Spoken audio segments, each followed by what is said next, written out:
Assalamualaikum warahmatullahi wabarakatuh.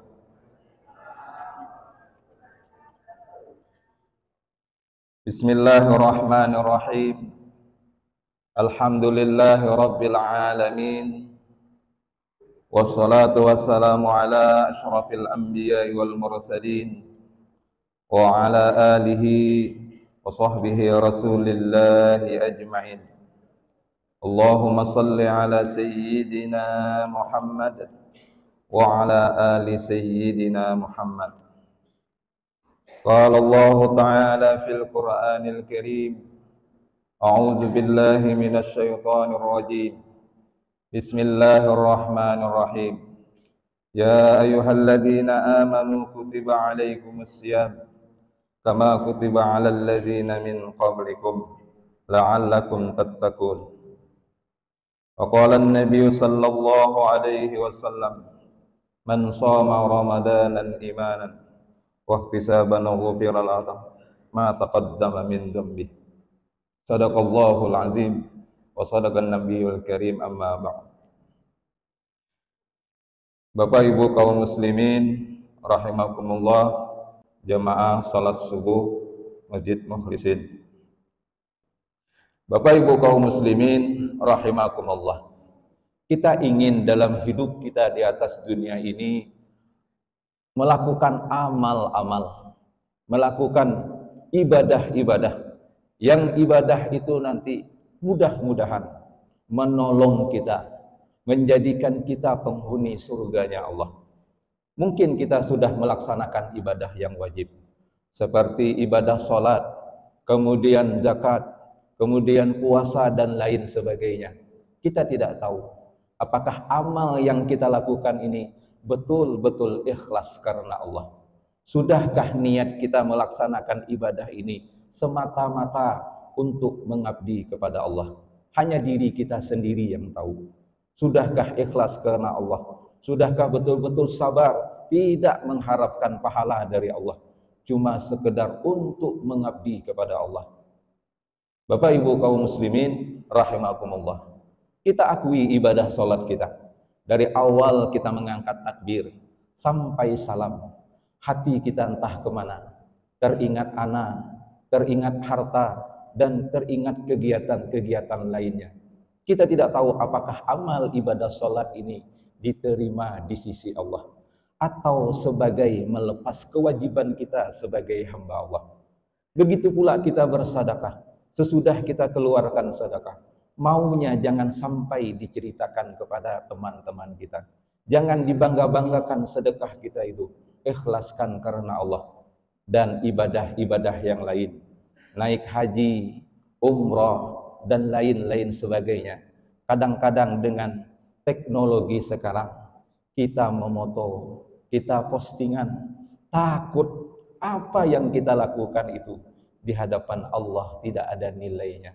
Itu yang kita takutkan. Jangan sampai amal-amal ibadah, apalagi ibadah wajib yang kita lakukan, merasa sudah di hadapan Allah bagus amal kita, tapi di pengadilan Allah sedikit pun tidak Allah terima amal-amal ibadah itu. Dan Ibnu Athaillah dalam kitab Al-Hikam, beliau menyampaikan, amal-amal ibadah itu diterima oleh Allah apabila ikhlas. Bapak Ibu kaum muslimin rahimakumullah, dalam kesempatan subuh ini ada amalan-amalan ringan, ada amalan-amalan yang mudah untuk kita laksanakan. Mudah-mudahan amalan ini besar nilainya di hadapan Allah Subhanahu wa ta'ala, bisa menjadikan kita penghuni surganya Allah Subhanahu wa ta'ala, bisa menjadikan kita benar-benar menjadi umatnya Rasulullah, bisa menjadikan kita benar-benar menjadi hambanya Allah, sehingga kita layaklah menjadi penghuni surganya Allah. Di antara amal-amal tersebut, yang pertama, amal ringan yang mudah-mudahan pahalanya besar di sisi Allah, yakni membaca Al-Quran. Firman Allah dalam Al-Quran, Bismillahirrahmanirrahim, Inna hadzal Qur'an yahdi lillati hiya aqwam wa yubassirul mu'minin. Sesungguhnya Al-Quran memberikan petunjuk kepada jalan yang lurus dan kabar gembira bagi orang-orang yang mukmin.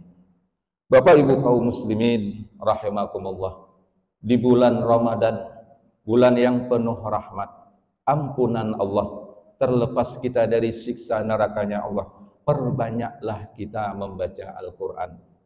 Mungkin kita tidak sempat membalik-balik Al-Quran dari juz pertama sampai kepada juz 30.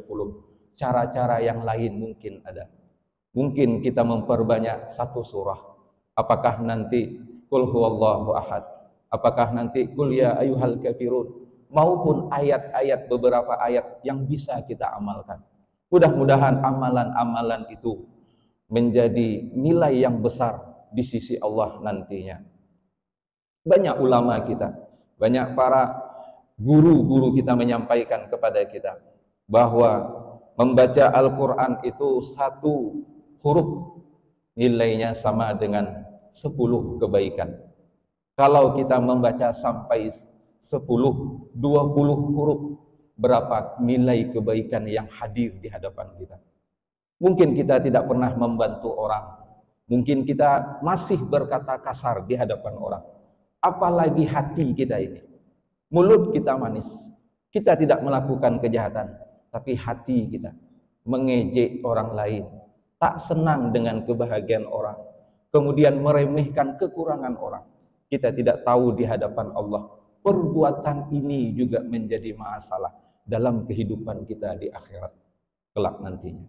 Mungkin dengan banyaknya kita membaca Al-Quran, seringnya kita membaca Al-Quran di bulan Ramadan ini, bahkan nanti setelah Ramadan ini, Allah mantapkan hati kita, Allah ringankan hati kita, Allah jaga hati kita dari prasangka yang tak baik, dari menuduh-nuduh ketentuan Allah terhadap diri kita dan pada keluarga kita.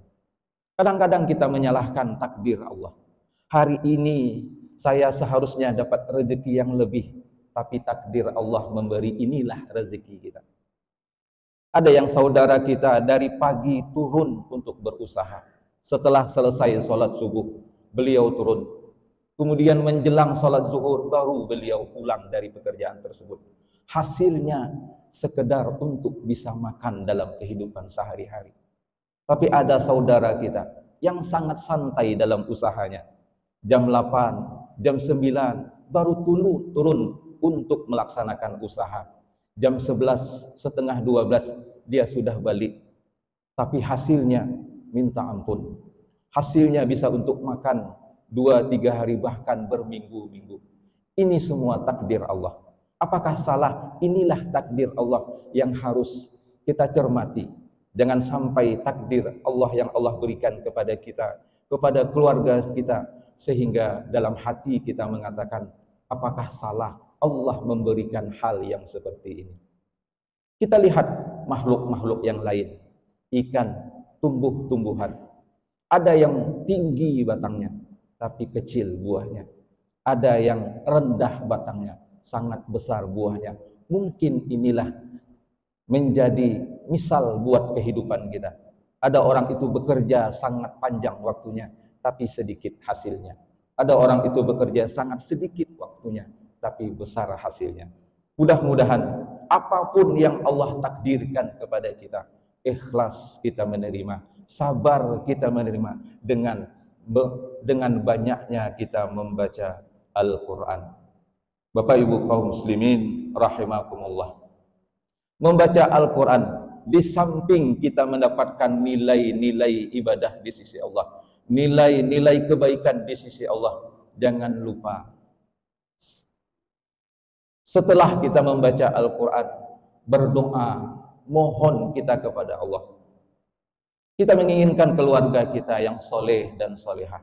Kita menginginkan anak cucu kita yang soleh dan solehah. Pertanyaan, pernahkah kita minta kepada Allah? Pernahkah kita bermohon kepada Allah tentang itu? Kita menyalahkan cucu kita, kita menyalahkan anak kita.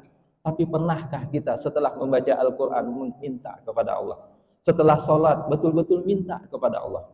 Kadang kita minta dengan bacaan Allahumma firli dan lain sebagainya. Rabbana hablana minas solihin.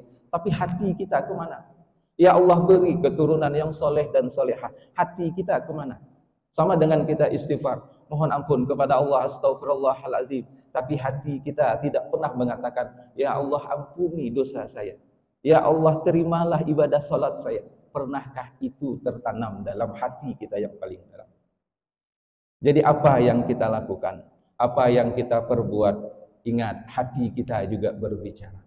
Hati kita juga menyentuh dari amal pekerjaan kita sendiri. Mudah-mudahan apa yang kita kerjakan itu betul-betul sesuai dengan petunjuk yang diberi oleh ulama-ulama kita, tuan guru kita. Semoga amal kita itu bermanfaat untuk dunia dan akhirat kita. Kemudian apalagi amalan-amalan ringan yang pahalanya besar, yang nilainya nanti besar di sisi Allah Subhanahu wa taala, yakni rutin membaca salawat. Firman Allah dalam Al-Qur'an, "Innallaha wa malaikatahu yusholluna 'alan nabi, ya ayyuhallazina amanu shallu 'alaihi wa sallimu." Sesungguhnya Allah dan malaikat bersalawat untuk Nabi. Hai orang-orang yang beriman, bersalawatlah kepada Nabi, ucapan salam penghormatan kepadanya. Allah dan malaikat saja mengucap salawat. Apakah wajar Allah dan malaikat bersalawat? Inilah tanda cintanya Allah kepada Rasulullah. Inilah sukanya malaikat, tunduknya malaikat, bahwa Allah menciptakan manusia itu sangat besar nilainya dalam kehidupan di atas dunia ini. Awalnya malaikat antara setuju dengan tidak. Mengapa? Ya Allah diciptakan manusia, takut nanti dunia ini kacau balau. Apa kata Allah? Aku yang lebih tahu malaikat. Tunduklah malaikat. Begitu juga kita cinta kepada anak kita, kepada cucu kita dan lain sebagainya. Sebutlah nama anak cucu kita. Doakan dia. Mudah-mudahan ia menjadi orang yang hebat, orang yang soleh. Itulah tanda cinta. Begitu juga kalau kita betul-betul cinta kepada Rasulullah, betul-betul sayang kepada Rasulullah, bersalawatlah kita buat beliau. Mudah-mudahan kita termasuk orang yang dicintai beliau. Mudah-mudahan kita betul-betul menjadi umat beliau nantinya, sehingga kita betul-betul mendapatkan syafaat. Kalau kita sudah mendapatkan syafaatnya Rasulullah, mudah-mudahan kita layaklah menjadi penghuni surganya Allah. Bapak Ibu kaum muslimin rahimakumullah. Kemudian yang terakhir, amalan-amalan ringan yang besar nilainya di sisi Allah, yakni rajin istighfar kepada Allah. Bapak Ibu kaum muslimin rahimakumullah. Kita lihat diri kita. Setiap hari ada saja salah yang kita lakukan. Entah ibadah kita belum sesuai dengan aturan, entah yang lain-lain. Apalagi tadi di awal sudah saya sampaikan, tangan kita tidak melakukan kejahatan, mulut kita tidak berucap yang tidak senonoh, tapi hati di dalam ini yang jadi masalah. Sering kita menyalahkan takdir Allah. Ini yang jadi pertanyaan. Sudahkah kita istighfar? Sudahkah kita mohon ampun kepada Allah? Mengakui, ya Allah, hati saya, perasaan saya sering selalu menyalahkan takdir-Mu. Apa yang Kau berikan, apa yang Engkau tentukan terhadap diriku, keluargaku, sering kita menyalahkan. Ini yang kadang-kadang membuat hati kita gelisah, membuat kita menjadi resah. Seharusnya kita sudah ibadah kepada Allah, sudah sedekah, sudah puasa, dan amal-amal yang lain. Mana janji Allah?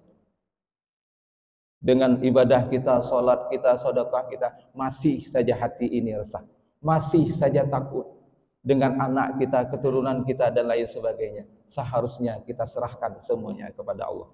Allah yang mengatur.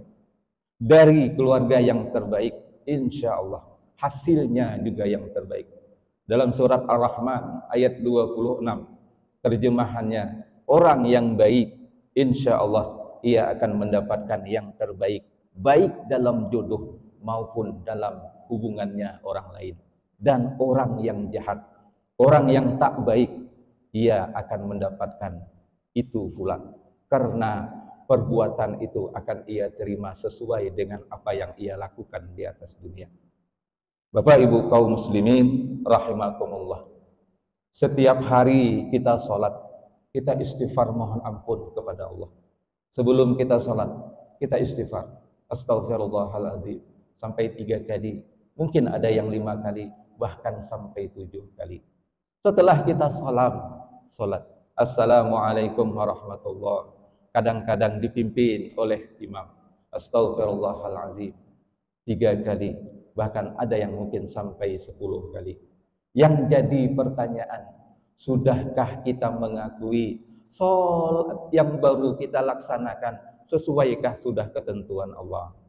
Sesuaikah dengan petunjuk yang diajarkan Rasulullah? Kalau tidak sesuai, sia-sialah ibadah sholat kita. Mungkin sekedar melepas kewajiban, tapi tidak ada nilai di sisi Allah. Oleh karena itu, angkatlah tangan kita, mengucapkan istighfar, mengakui dalam hati kita, ya Allah, saya mengakui ibadah sholat yang saya baru lakukan tadi. Terimalah ibadah sholat kami, ya Allah. Saya akui bacaannya, saya akui tata caranya, mungkin belum sesuai dengan sunnahnya Rasulullah. Terimalah ibadah sholat kami, ya Allah, sebagaimana sholatnya Rasulullah Sallallahu Alaihi Wasallam. Bermohon kita kepada Allah, minta kita kepada Allah, semoga amal-amal yang kita lakukan itu betul-betul sesuai dengan petunjuk yang diajarkan oleh Rasulullah, sampai kepada para alim ulama, sampai kepada kita sesuai dengan tuntunan Allah Subhanahu wa taala, sehingga amal-amal ibadah yang kita lakukan itu menjadi amal yang nanti menjadi timbangan kebaikan di alam akhirat sana. Bapak Ibu kaum muslimin rahimakum. Mungkin ini saja yang dapat saya sampaikan pada subuh ini. Mudah-mudahan dengan niat kita, niat ini yang paling utama Bapak Ibu, mudah-mudahan dengan niat kita ikhlas kepada Allah, dengan membaca Quran, dengan berselawat, dengan beristighfar, mudah-mudahan kita menjadi umatnya Rasulullah, hambanya Allah, yang nantinya layak menjadi penghuni surganya Allah. Amin ya rabbal alamin. Demikian, yang salah dari saya sendiri, yang benar itu haknya Allah Subhanahu wa taala. Saya sudahi dengan ucapan wabillahi taufiq wal hidayah. Assalamualaikum warahmatullahi wabarakatuh.